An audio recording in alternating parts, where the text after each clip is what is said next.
Emily didn't recognize this part of town. She didn't even know if it was a real address she had found. Did Gallatin Street exist, or was it something Jeremy had made up? As she closed in on the address, she began to worry.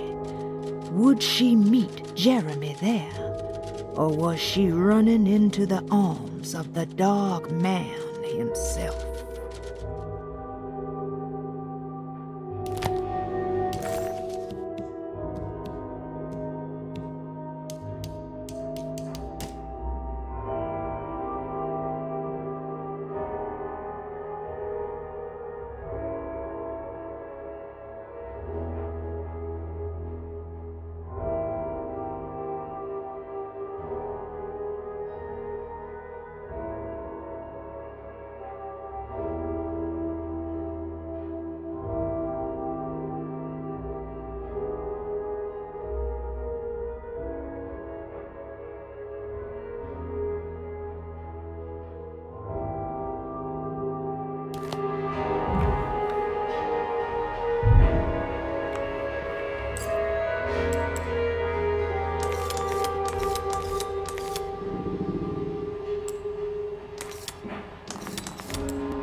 Emily was in a cold and cruel desert.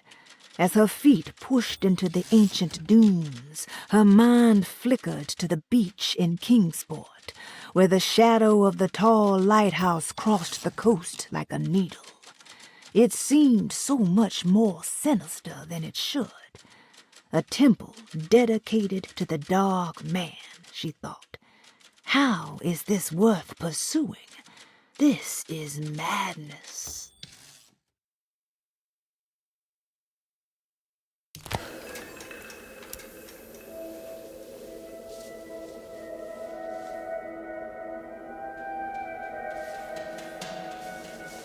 Oh.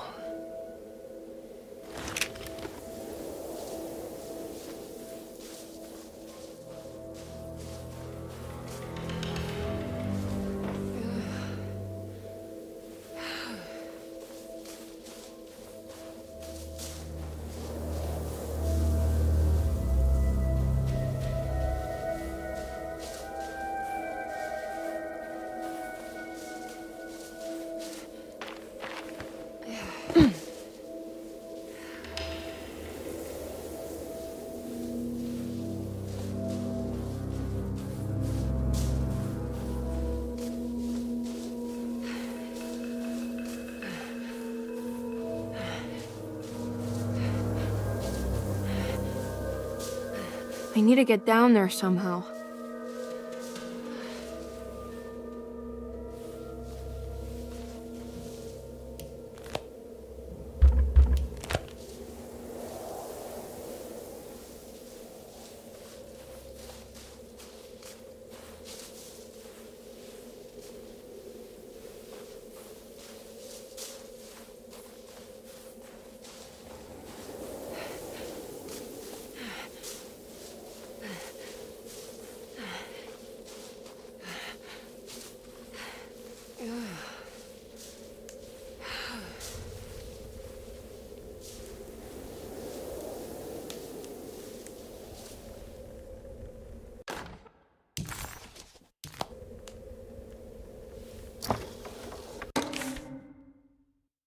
The temple of Nephren-Ka lies under our camp.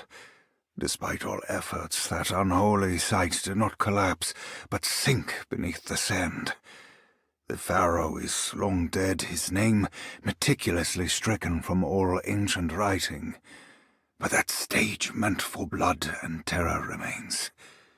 The temple is said to be lightless, built to harbor all the haunters of the dark found in the very depths of our universe. Calling on the gods meant creating a bridge between our world and theirs.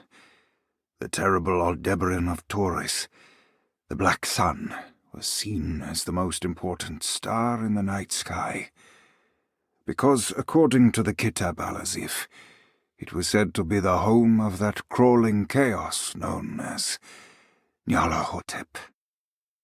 Through ancient mechanisms, it was said that the priests could open shafts channeling the light emitted by that strange stone called the Shining Trapezohedron. Several streams pooled together above the statue of that dark man would then be sent through space towards the black sun, a message to the gods. The gifts bestowed on the sender are completely undocumented, but often assumed to involve dark blood pacts, where souls are traded for malicious miracles.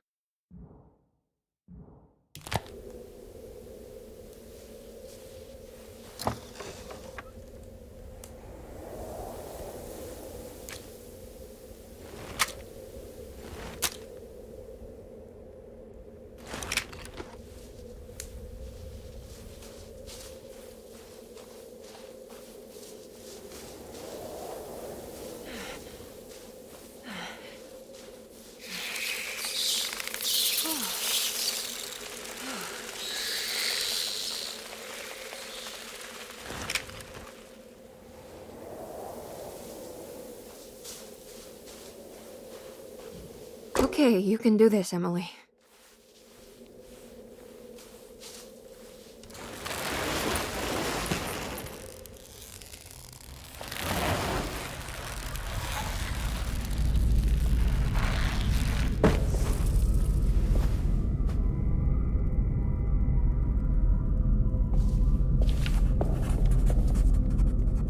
Emily felt a wave of despair as she recognized the temple she had entered. It was where all her dreams eventually led her.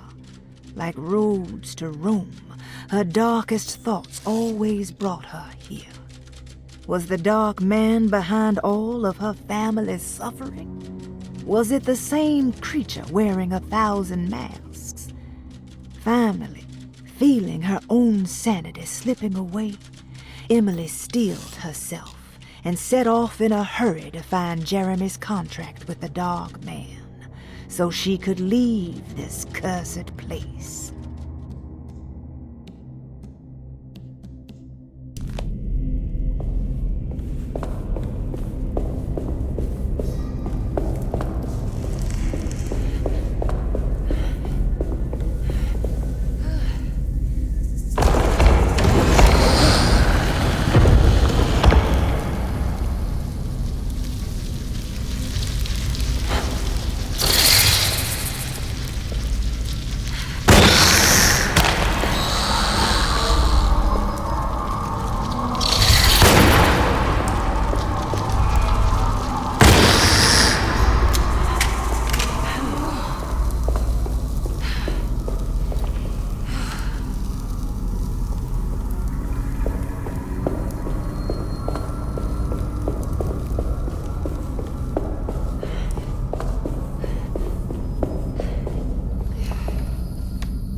Constellation Taurus.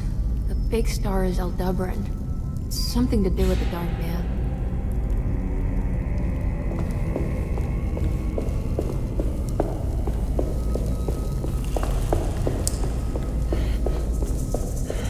I've seen this in a dream, but as a shallow pit of darkness.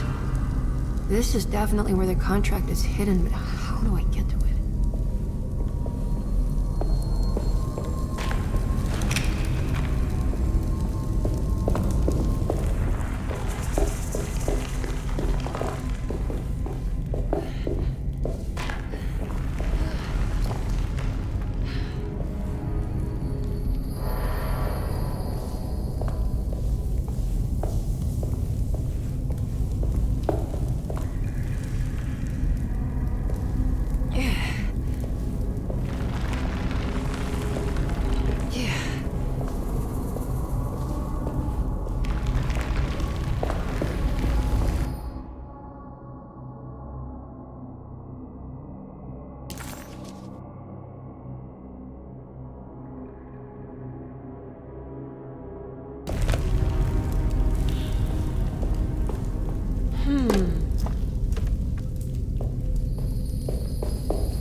And moves. It worked.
Acknowledge psychological trauma. Break through the barriers of self-deceit, temper, manic behavior.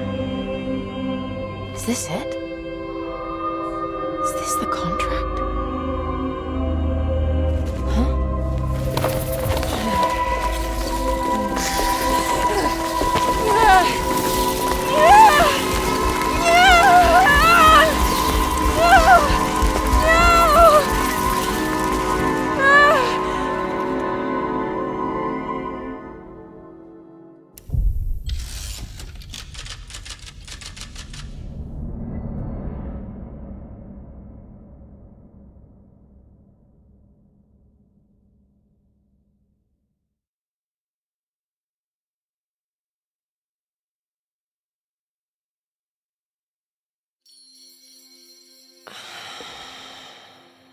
Oh, Jeremy. How much pain and suffering you could have prevented. Emily? What are you doing? Detective, how is your investigation going? Well, I still have no clue where Jeremy is, but I think I know why he's hiding. This place is full of lunatics planning to perform some kind of ritual tonight. Well, that sounds ridiculous. Or rather would have just a day ago. It gets worse. I have reason to believe they killed anyone who didn't want to go along with the plan. Detective, have you encountered any monsters tonight? I just told you, I think they killed people. Beauregard, the author, Perosi, the singer, Mr. Waits, the clerk, Mr. Chance, the gardener, they're all missing. No, I mean, have you fired your gun tonight? Of course not. They wouldn't just kill outsiders like that. It would bring too much attention. But you should keep your eyes open. So you haven't seen anything strange? Been anywhere else? What are you trying to tell me, Emily? Are you in some kind of danger?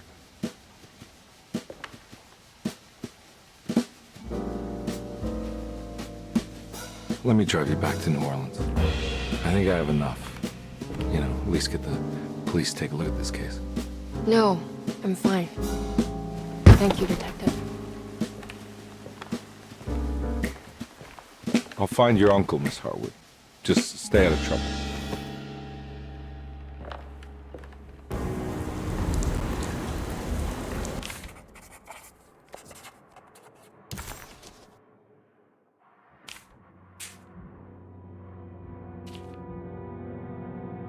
He must first acknowledge psychological trauma in order to proceed. The lying must stop, so we can break through the barriers of self-deceit. Finally, temper manic behavior. Medicine has failed me. Nothing can be done to dispel the hardwood curse. Only the sacrificial dagger may release the despair from Jacob's eye. Yet, doing so would be the doom of Derceto.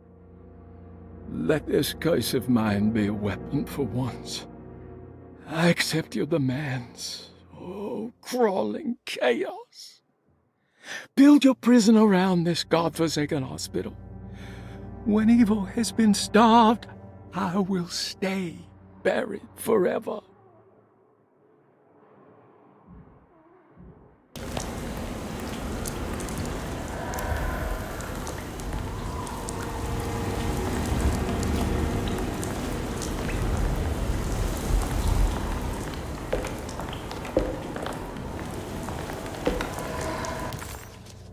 It was almost night when Emily found herself back at Derceto. What exactly had she been doing? And what was Detective Conby talking about? Did any of her findings make any sense? All she knew was that she wanted to figure out what the 3 steps to the contract entailed, and how this was connected to Dr. Gray.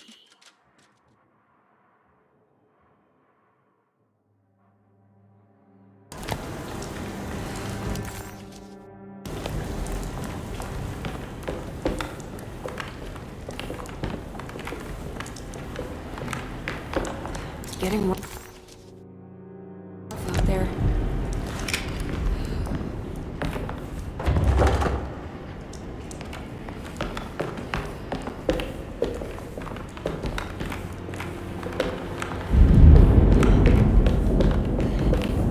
I need the key.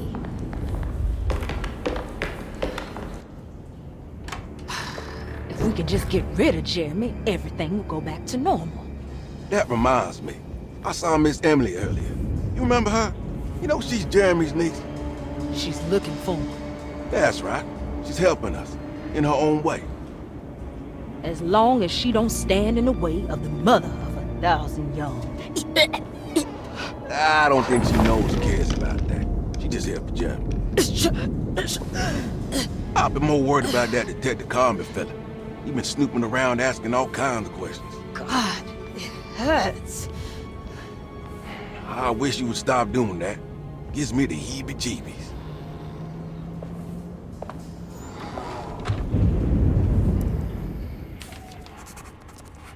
The orderlies, Baptiste and Lottie, were back at Desetto as well, like pieces of Emily's past haunting her. She couldn't figure out if they were on her side or not, and what was Lottie suffering from?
What's going on here? It's blocked.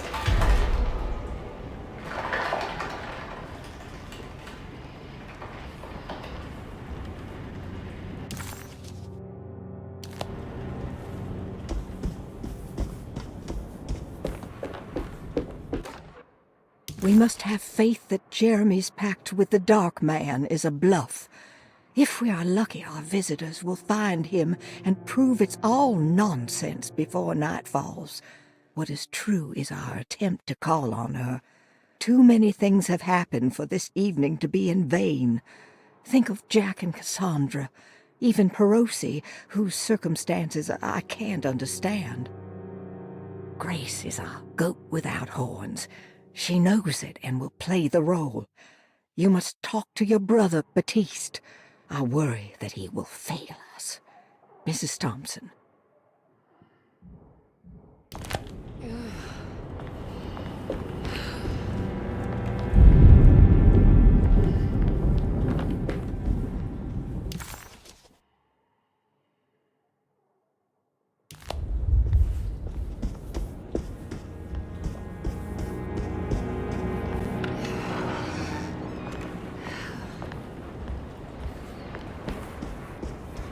It's blocked.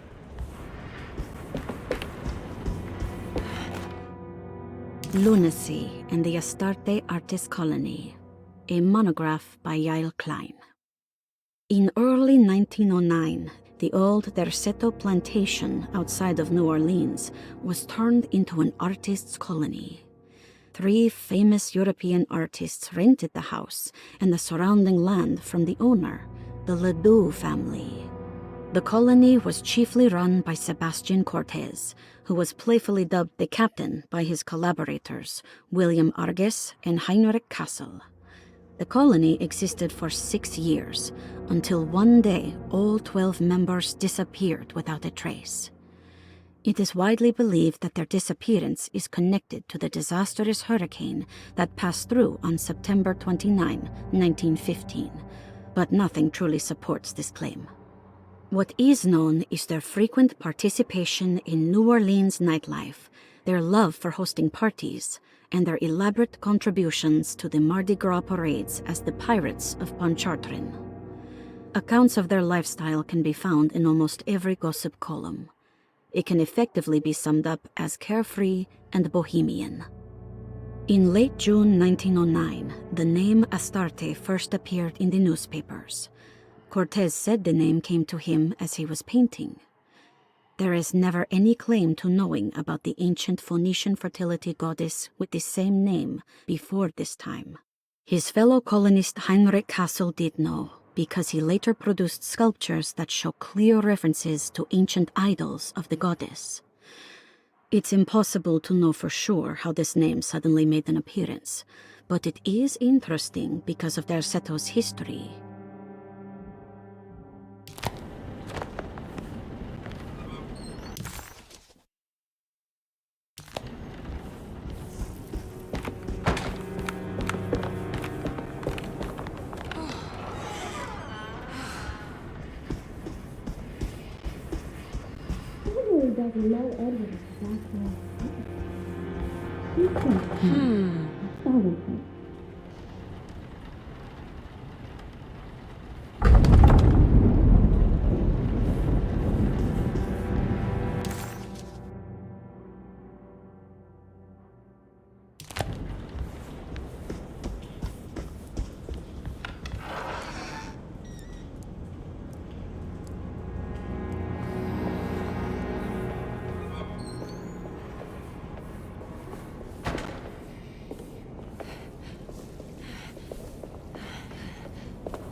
Mrs. Thompson, I understand the last week has been busy.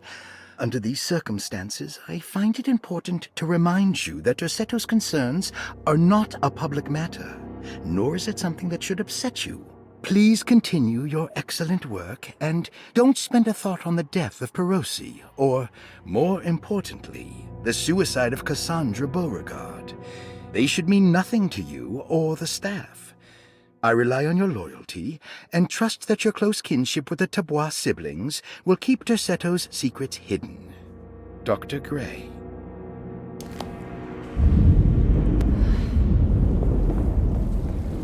It looks haunting in this light.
I need the key.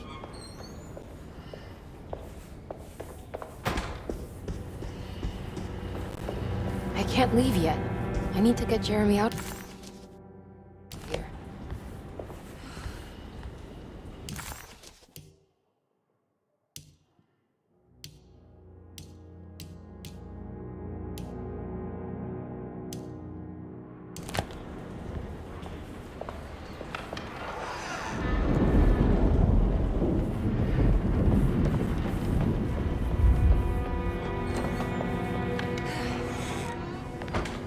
Mr. Waits must have had a spare key to Dr. Gray's office, but where? I need the key.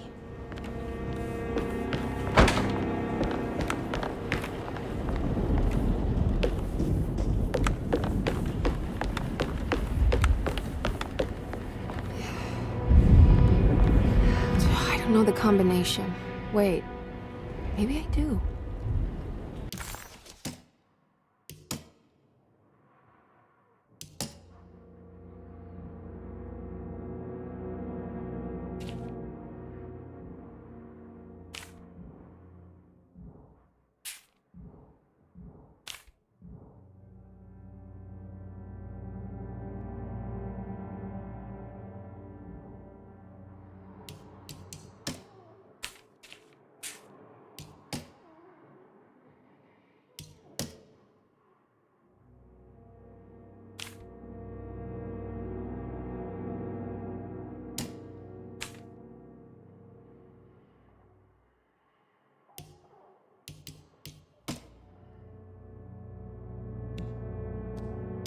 I better get to work on breaking the pact with the Dark Man.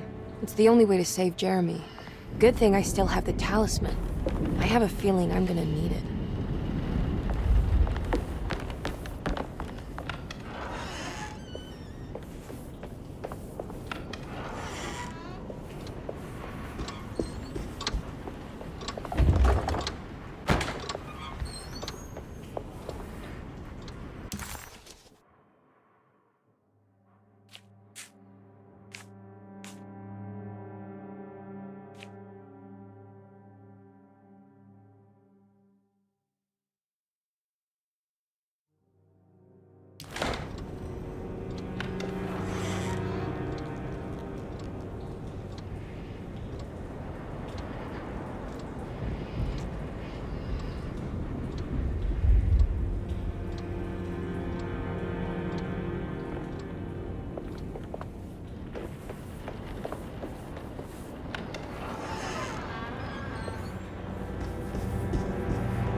Hey, little lady, how's your evening been going?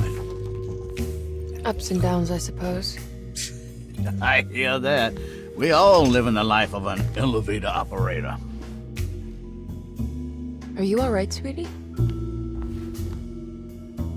Do you want to see my mask, miss? I'm making it for St. John's.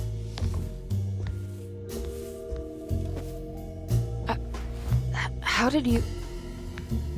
Is that supposed to be my... Ow! You should learn your place, little girl. Why are you acting this way? What did I ever do to you?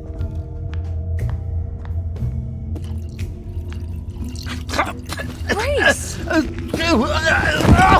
Grace!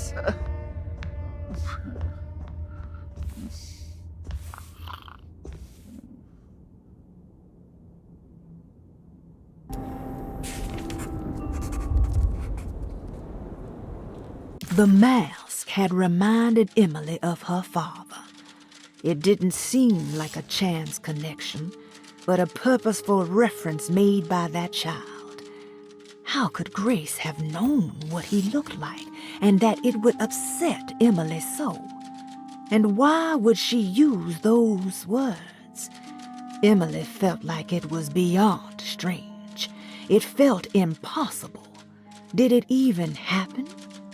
Was she losing her mind?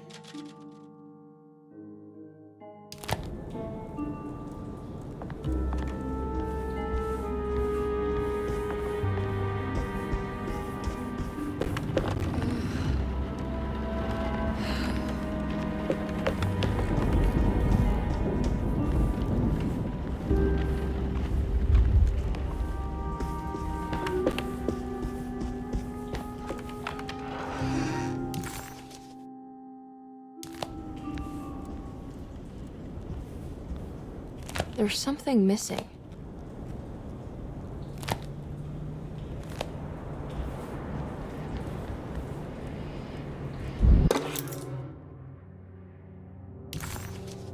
I'll just borrow these.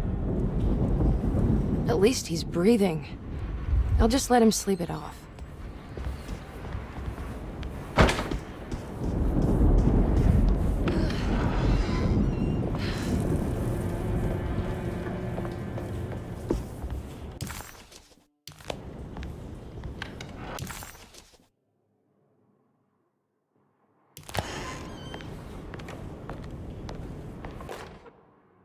Jeremy knew that the only one who could help him now was the guest in room number 3.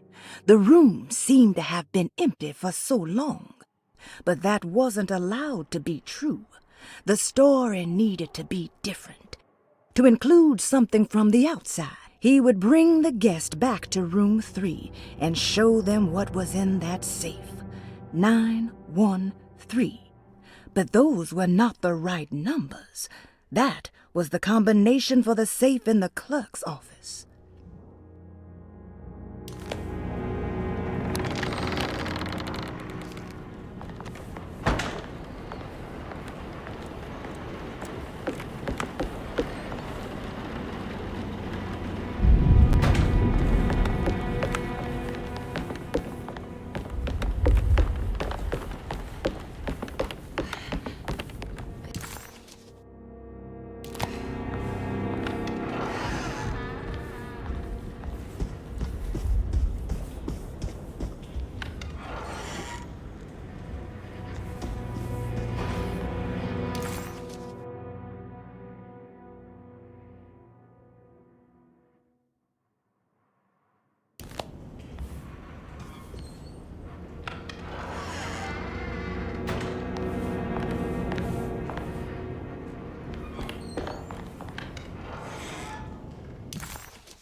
Detective Comby, I'm terribly sorry that my niece has pulled you into this mess. Please, with all my blessings, take her away from this cursed place. I have destroyed that eater of worlds and locked it away in the attic and retreated to a place of hiding. Tell Emily I'm safe. Tell her all the lies you can think of to make her listen. Take her back to New Orleans. Sincerely, Jeremy.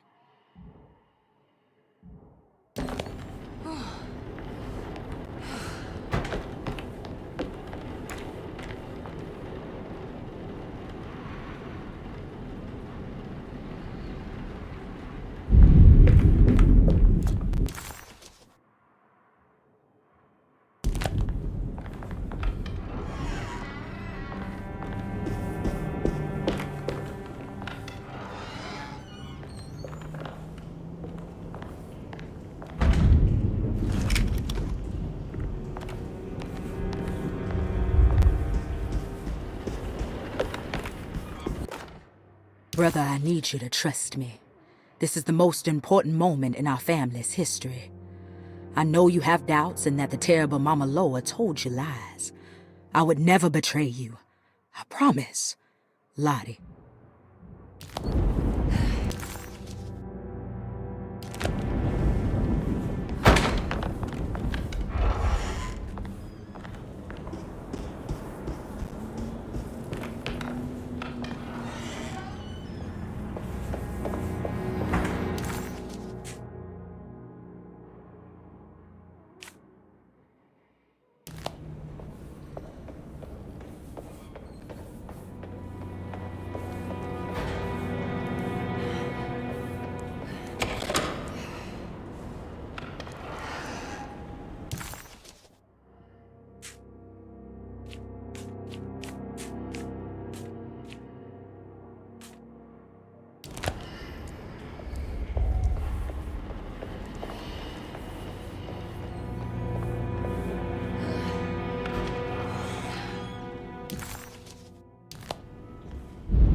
I don't want to run into the orderlies right now.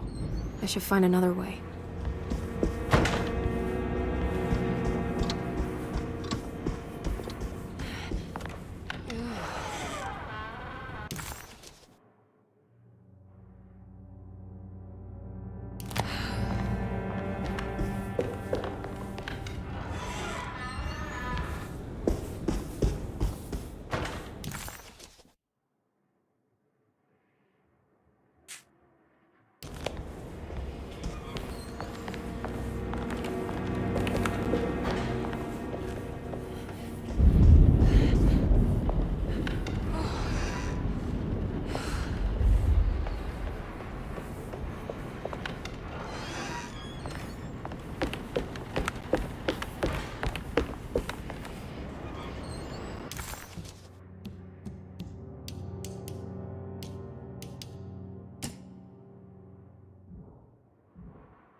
It worked.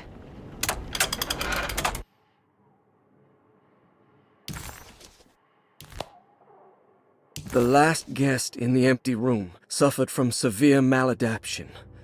I must write this down, because if I understand the condition sufficiently, it could make me deny this fact at a later date, and there is reason for me to think I may come to suffer the consequences from this dysfunction, as some who came in contact with the guest seemed to adopt a new worldview in which everything was predetermined but broken.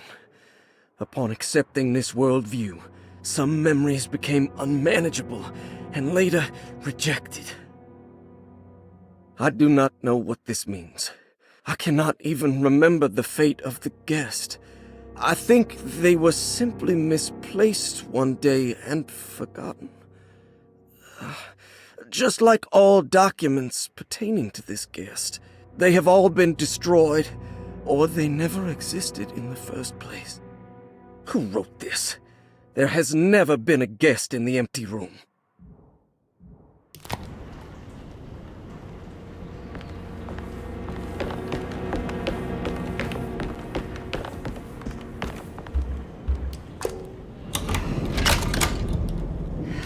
Emily felt lost as she entered the office of Dr. Gray, much like she had the last time she was here.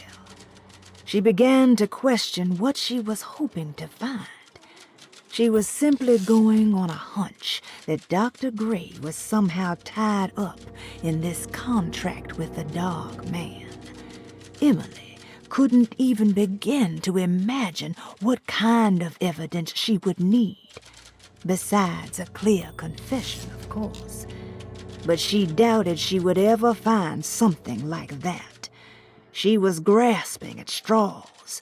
The steps on the contract were so confusing to her that she was just hoping to get some small indication on where to go next. Here we are, Dr. Gray's office. Now let's see if we can find some answers.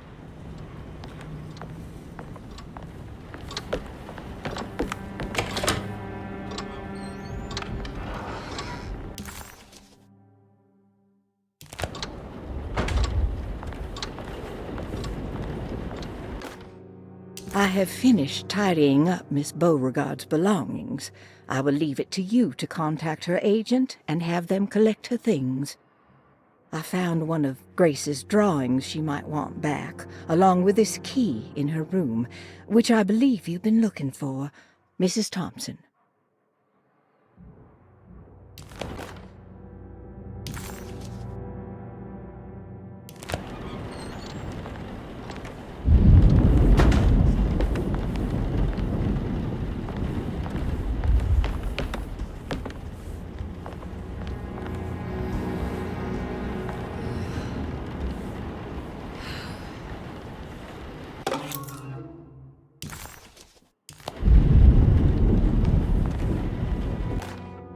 Dearest Dr. Manzetti, I find myself in a losing battle with my patient. As I've disclosed in my previous letter, his delusions have him completely captured. It's bad enough that he is torturing himself with paranoia, but his madness turns out to be quite persuasive to others, effectively laying the ground for mass delusion. I am writing to you in hope that you can give me some guidance. Beyond my ambition to avoid devastating surgery on my patient, I have grown worried about my own defenses. The words of my patient are deranged, yet they often resonate with something primitive within me. I have tried photographing his brain with X-rays. It was surprisingly difficult to get good results. Dark blotches on the plates kept obscuring all details. My patient looked at the bad plates and cried out in terror, telling me the dark areas was the shadow of the worm, eating him from inside. I could not see anything out of the ordinary. I hope this is a sign that my mind is not as receptive to the madness as I had feared. After further inquiry, my patient described the shadows inside his mind as some kind of chthonic monstrosity that wants to undermine his sanctuary. This is clearly a reference to a place he calls Teroea, a sort of library or convent that works as a psychological haven. With this imaginary haven threatened by this Chthonian, he has now constructed another, less pleasant hiding spot. Lately, he has been bringing up a metaphor of a steamboat that has run aground, that he feels like he needs to start the engines and reverse, but he is afraid that the hole in the hull would cause the whole ship to sink. I've been watching him turn this metaphor into reality for the last week. He knows it's made up, but he is doubling down, trying to make it a real memory. I feel certain that this is my chance to break through the barriers of his self-deceit.